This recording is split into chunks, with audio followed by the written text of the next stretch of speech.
how solid is that Section 8? If you give us a relatively brief answer on this going forward. Oh, it's absolutely solid at this point. This was, again, for perfect storm kinds of reasons, we were in this financial crisis. The storm has passed. We are now managing within resources that are available to us and predicted for the near future. And so at this point, the resolution of these families that are now being ported over to HPD has now resolved the issue short and I believe long term as well. Okay, then we have the other development, which was much ballyhooed, which is this plan by which the housing authority, to some degree, passes title almost to the projects, to its real estate, to effectively a quote nonprofit, which then is able to receive funds from the federal government that it otherwise could not receive, essentially for capital improvements. Is that the gist of it? And ongoing operational dollars. Yes, it's the gist. And that's significant. Tell our viewers the significance of that. Oh, it's very significant. Since the mid-90s, these properties that were built by the benevolence of the city and the state look and are inhabited by public housing folks. You really can't tell the federally funded ones from the ones that were built by the city or the state. However, the properties built by the city and state were not receiving any dollars to operate or to be fixed up.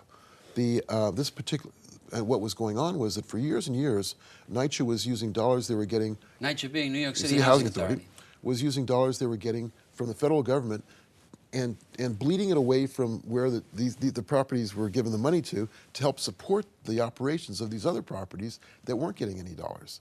And so consequently, everything was going down. The properties that were being given the money designated to weren't being given the full dollar value. And these properties were being given 50 cents on the dollar as well. This particular move is one in which we were able to get funding for these properties for the first time in many, many years so that we can actually bring on caretakers, bring on plumbers and carpenters and such to bring up the quality of life at the sites and to have an ongoing predictable stream of dollars moving into the future. And is that earmarked in ways that you can't put it to other uses, meaning that it is for capital improvements and maintenance? Absolutely, and I think it's part of the earmarking also is built into the deal, the legal structure of our deal, that they will remain available and only available for low-income New Yorkers forever.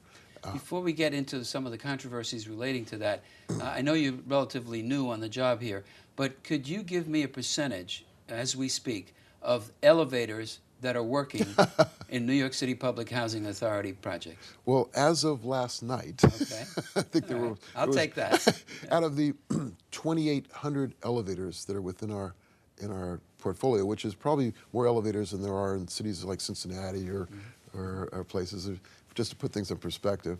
I think there were 2 elevators that were out last night.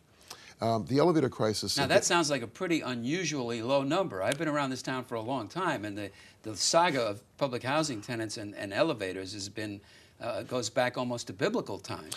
Yeah, I think what we have been really blessed with is remarkable technicians that are working with us right now, a real commitment to preventive maintenance, and a real commitment to modernization. A lot of these elevators were just past their useful life. And I think we're not there yet by any stretch of the imagination, but we have a modernization program in place that's looking to replace the antiquated elevators. But as importantly, more importantly, we have a system in place in which we're oiling and tweaking and doing all the things on the front end to avoid the downtime that happens at the back end. Unfortunately, though, despite our best efforts, vandalism is the real thing we have no control over, and that's the one thing. You say no control over. Why? Briefly, again, we want to cover a lot of territory, but that seems to be passing the buck, saying you have no control over vandalism on your own properties. Well, I wish I could say it was differently, honestly, David. It's a situation where someone with malintent would walk into an elevator at any given time, even at this moment, and there is just not enough police officers or cameras or systems in place for stopping someone from doing bad things in the elevator that would cause the elevator to shut down. You still have the power, do you know, to evict tenants, for example, whose children are doing joyriding what they call elevator surfing, jumping from the top of one elevator to the top of the other one while they're moving, and other kinds of vandalism? Absolutely. That's the one thing we do have is the lease agreement as the major enforcement tool. And we've also welded shut the passageways through the cab to the top, so we've really decreased the whole elevator surfing down to a minimum. But to your point, that is the strongest tool the Housing Authority has to impact the habits of those that want to do wrong. And we make it really clear to the parents that your housing is in jeopardy if your children do vandalism or if they do things that disrupt the quiet enjoyment for the neighbors.